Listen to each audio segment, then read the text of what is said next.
Hello, this is Sahara. Thank you so much for signing up for the emails and video blogs and all the wonderful things that are coming our way of learning to live in our hearts and use our intuitions to heal ourselves. Today, we're going to talk about one of the four types of wounds that I tend to find in working with the energy of a soul.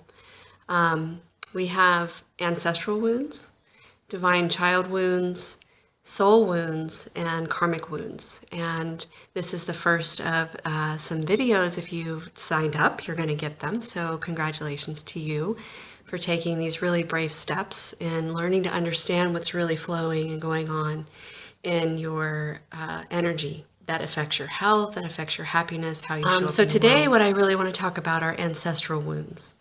Ancestral wounds are obviously from our lineage. And what I've come to understand in working with the spirit world and working with the energy of people and animals is that with ancestral wounds, it starts obviously with mom and dad. And so when the egg and sperm unite at conception, we have the genetic material that comes in to form the physical body. But there is also energetic fertilization that is occurring. And it's kind of like a river stream, and that whatever energetically is being held and carried in the soul of your father is going to be passed down like a river, and whatever's being held and carried in the soul of your mother will be passed down like a river. And they merge into one part or piece of what is your energy body. The second type that comes in is what is called the divine essence, or your soul essence. And the soul essence is your own unique blueprint. It is your unique way of showing up in the world. And we all have different variations of this, and that's when we find a similar energetic match. It often is because the soul essence has a similar blueprint to it. And the soul essence mixes with that ancestral energy, again, just like a river's current. And then what comes in is any kind of karmic energy. So anything lingering in that soul essence that might have been picked up in the recycling of its soul throughout the world, whether it was a tree or whether it was another human being. And sometimes we have past life memories from those karmic currents that run through us.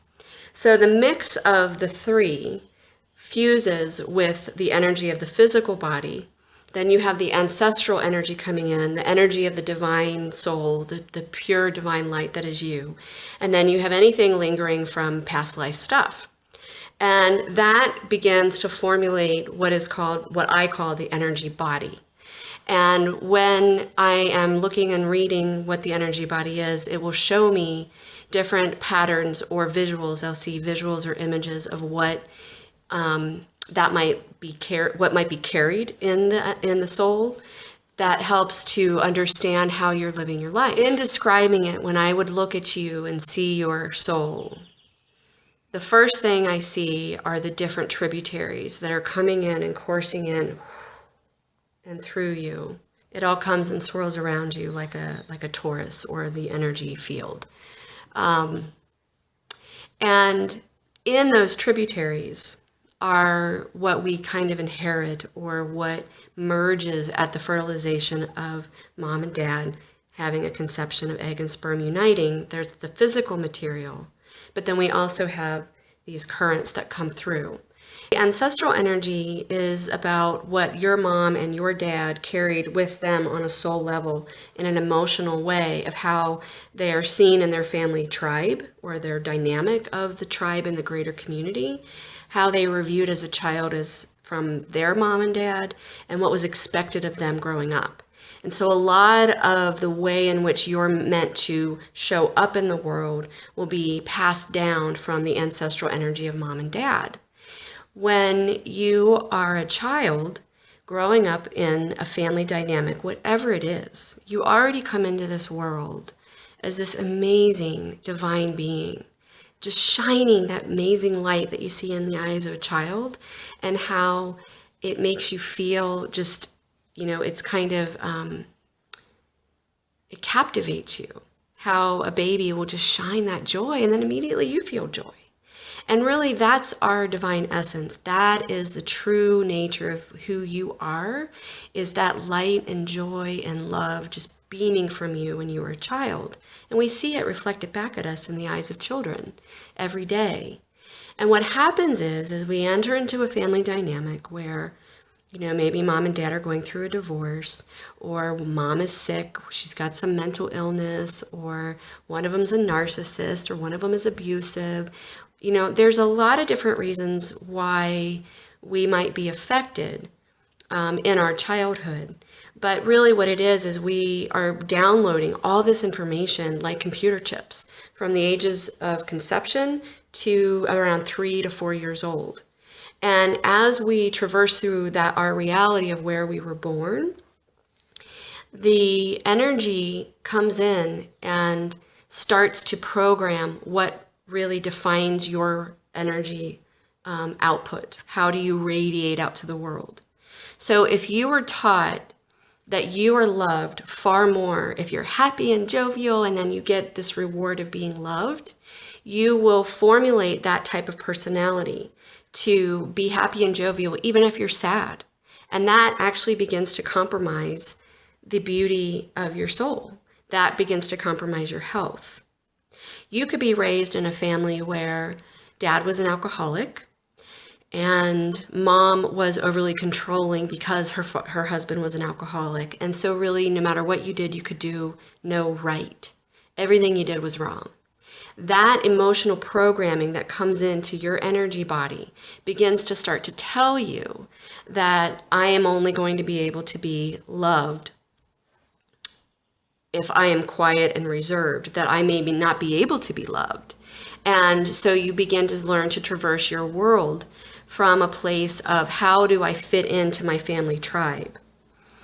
So that energy of the divine child, the energy of your soul essence, that light that emanates from a baby, begins to change and shift over time as it takes in these emotional programming of how you're supposed to connect and resonate in your family to feel safe, in your world to feel safe. And that begins to shape you. Usually by the age of 4, you've got all the information that you need. And by the age of 7, it's kind of integrated and sealed in. And that's the energy of the divine child in you. That's a piece of that tributary that's running down to formulate your energetic grid or energy body. With the ancestral energy, when that enters into your divine essence, it carries a lot of different things. It's a very kind of quagmired, mucky place because you're mixing not only mom and dad, but you've also got the tributaries of grandma, grandpa, how aunt and uncle affected you, then how your siblings affect you. So if you are, as an example, the oldest in your family unit by birth, what tends to happen is whatever obligations of how you're supposed to show up in the world will be passed down to you from mom and dad. If you're a male, you will generally inherit the bulk of the male line. If you're female, you will inherit the bulk of the female line. And usually, there's a lot of different variances to this, so this is kind of the generic thing. Usually, if the father portrays, this is how you're supposed to show up, I'm the patriarch of the family and I expect you to do it, and you are meant to be in this rigid society and you're supposed to have your finances in check and have a good career, have a home, have a house, and that's what's expected, and you actually integrate that program into your energy body as the eldest son, as the example. But really, the divine essence of who you are wants to make furniture.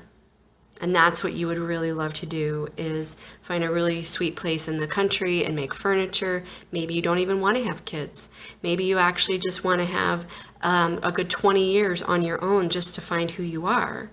But that pressure of the ancestral line will come in and start to force you into doing things that may not be in the authentic nature of your soul. And what happens is slowly the divine essence of who you are begins to get lost in the dominating energy or current of the ancestral lineage. And so the program coming out in you ends up being more one of that vibration of your ancestry and not your authentic truth. So little by little, we start to not be happy. We start to feel frustrated in our life. You know, that the eldest might actually physically move. If the feeling is so oppressive to the soul and on some subconscious level they know it, they will often geographically leave the area because that's the only way that they can see how to get out of the situation. So that's one example of the ancestral line and how that can affect you. And then the trickling effect is say you're the youngest in the family and your oldest sibling did that. They actually geographically moved to get away from it. It's like almost like passing the torch. Father gives it to you. Here's the torch I expect of you. And son says, I don't want it. Here, you take it. And he passes it on to the next sibling in line. And so then they might take it on. And so there's this ripple effect that occurs in understanding the nature of where you came from and how it may serve you and your divine essence and your moral code of who you are and how you want to live your heart, the truth in your heart. But if it doesn't serve you and there's something really snaring or strangling out the light, the true light that emanates from you, it will begin to affect your health. And depending upon what that is, it might affect your heart, it could affect your immune system, it could affect why you sprained your ankle 5 times as a child. There could be a lot of different reasons. And so that is where we would come together to work to really explore and understand how you fit in to this world on a soul level and peel back the layers and release things that don't serve you and understand what does serve you and what is important to take from you, from your family, what is important to take from your family. So that is one type of wound that we work through and clear and come to understand. That's really the first step, is coming to understand what that is. What does it mean without trying to change it at all?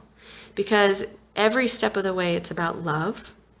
And before you really can truly transcend something and transform it, we have to be able to love it and say thank you for the opportunity, because now I have grown. I am Sahara Sun. Thank you so much for listening.